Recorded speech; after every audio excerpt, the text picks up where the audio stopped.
ನಮಸ್ಕಾರ. ಯೂನಿವರ್ಸ್ ಕಡೆಯಿಂದ ನಮಗೆ ಏನು ಗೈಡೆನ್ಸ್ ಸಿಗ್ತಾ ಇದೆ ನಮ್ಮ ಸದ್ಯದ ಪರಿಸ್ಥಿತಿಗೆ ಅಂತ ನೋಡೋಣ.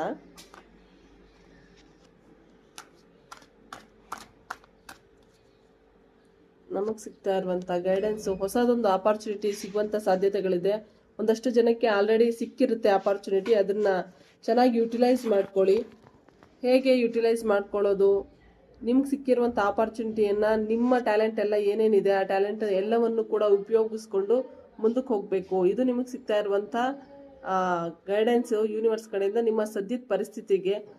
ಯಾವುದು ಆಪರ್ಚುನಿಟಿ ಅಂತ ತಿಳ್ಕೊಳ್ಳಿ. ಇನ್ನೊಂದಷ್ಟು ಜನ ನೀರು ಕುಡಿಯೋದನ್ನು ಕಡಿಮೆ ಮಾಡಿದ್ರೆ ಆದಷ್ಟು ನೀರು ಕುಡಿಯೋದನ್ನು ಜಾಸ್ತಿ ಮಾಡ್ಕೊಳ್ಳಿ. ಇನ್ನೊಂದಷ್ಟು ಜನಕ್ಕೆ ಅಬಂಡೆನ್ಸ್ ಫ್ಲೋ ಆಗೋದಿದೆ, ಹೆಲ್ತ್ ವೈಸ್ ಇಂಪ್ರೂವ್ ಆಗುತ್ತೆ, ಹಾಗೆ ದುಡ್ಡಿನ ವಿಚಾರದಲ್ಲೂ ಕೂಡ ಇಂಪ್ರೂವ್ ಆಗ್ತಾ ಹೋಗುತ್ತೆ.